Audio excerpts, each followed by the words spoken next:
If you're dealing with dexterity issues after stroke, origami can be a really fun way to work on it and maybe even discover a new hobby as well. Today I'm going to walk you through two different origami bird designs, one which is a little simpler and the other which is a bit more complex.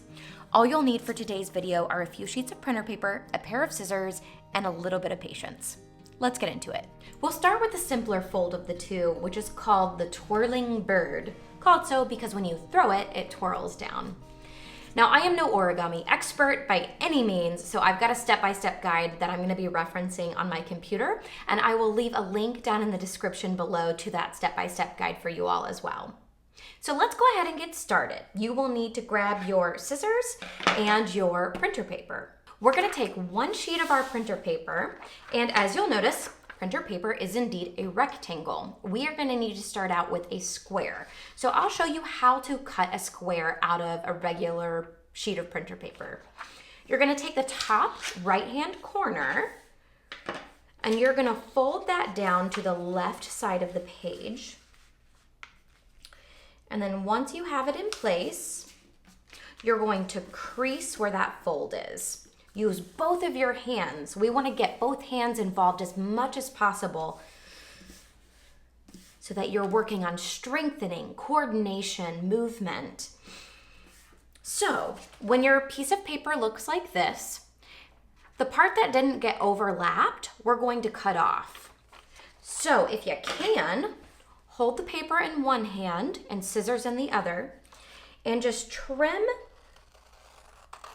that little bit off from the bottom. You can toss away that little extra sheet, and we now have our square. So by making that cut, we've actually already done our first fold. From here, go ahead and fold it back up into that little triangle shape, and then you're gonna fold your triangle in half. So let's go ahead and do that. Once you have your crease, use both hands and fingers, press down, work on that pinch strengthening. Good. And then open it back up. You'll see you've got your nice little crease here. Now from this point, you're actually gonna fold the top point of your triangle over. So it's gonna come down below.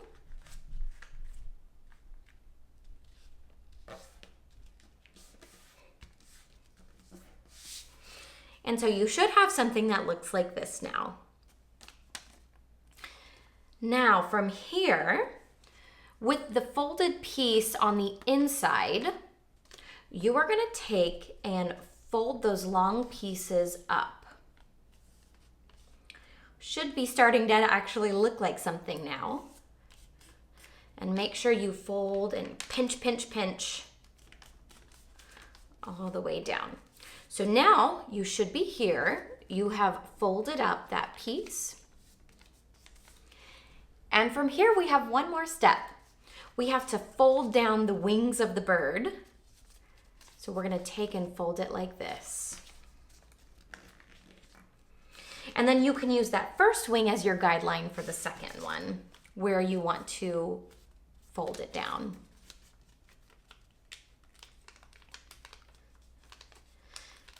So you should have something that looks like this now. So all you have to do is fold up those wings, and then guess what? You're ready to rock and roll. All right, so now we're gonna move on to our more complex design, which is the traditional crane that you've probably seen somewhere before.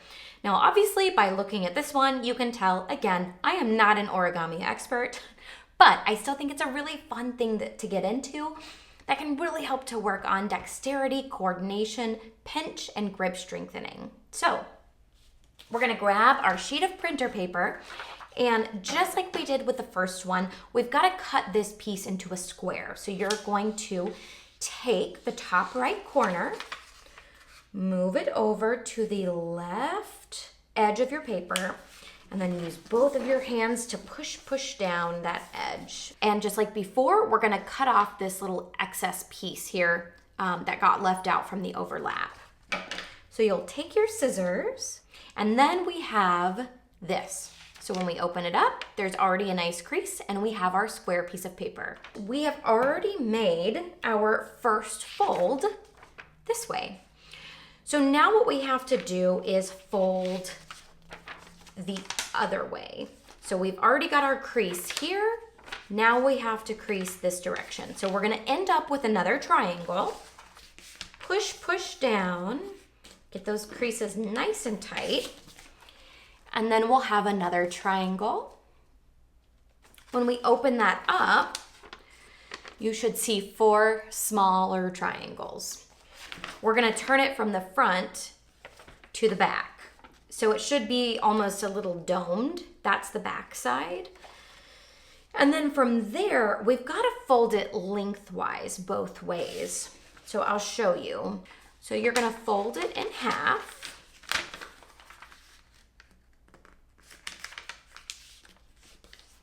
Press, press down so that it looks like this. Unfold it back to our square. And then you can see our crease here. Now we have to fold it this way to get our second lengthwise crease.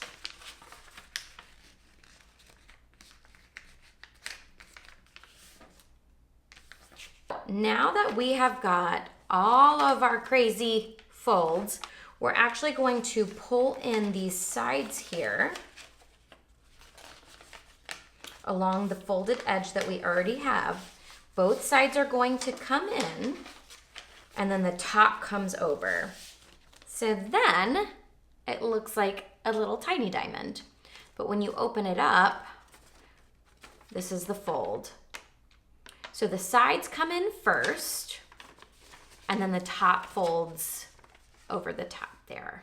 So now with our little tiny diamond, we are going to take the sides of the diamond and pull that edge over to that middle seam and then pinch down, pinch down.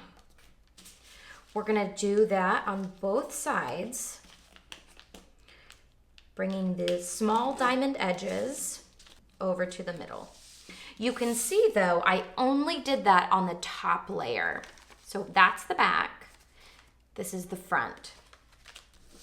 Now you'll unflap what you just folded, and the top diamond tip, we are gonna fold down. So we had these folded in, we folded them out, and then folded the top down. And now everything kind of comes out. So from here, we're back at the diamond. You are going to open up, leaving that part that you just creased at the top creased.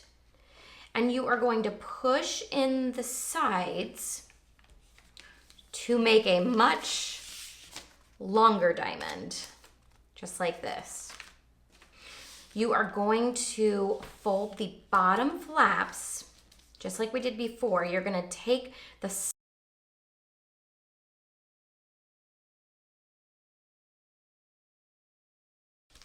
and you're gonna do that on the other side as well.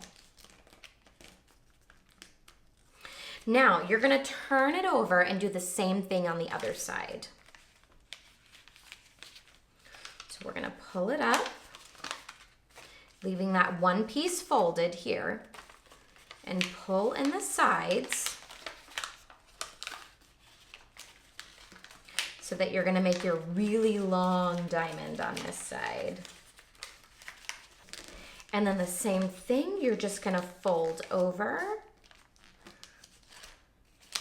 those little legs on the one side by bringing in the corner, the side corners of your diamond over into the middle. So you should have something like this. Then from there, you are going to take, you can see that these little leg looking things are split. You're gonna take one side, push it up.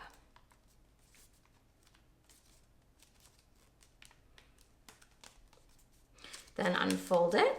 And then you're going to reverse fold along that crease you just made and push it up into the middle of these two flaps here.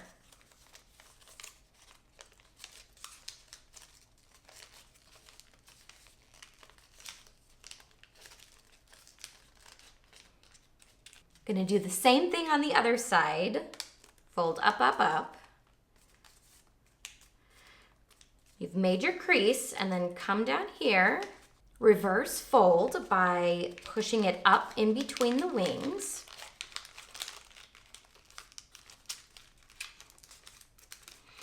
And then you're gonna make your little head by bending. Oh, y'all, it is not beautiful, but there we have it. We've got our little crane. After the last step, we have to fold down the wings. Like I said, it might not be gorgeous, but it was definitely fun making it, and it works on a lot of different things that we need: dexterity, coordination, and strengthening. So I hope this has been a fun way that you can work on your recovery at home. All right, everyone, that's it for today. I hope you all had fun in today's video. Leave me a comment down below and let me know if you'd like to see more videos like this. And as always, I'm leaving a link down in the description so that if you'd like to, you can sign up for my email list, which gets you 3 free stroke recovery tips and motivational emails a week, as well as access to my free ebook, The Stroke Recovery Pocket Guide. Thank you all so much for watching. I'll see you next time.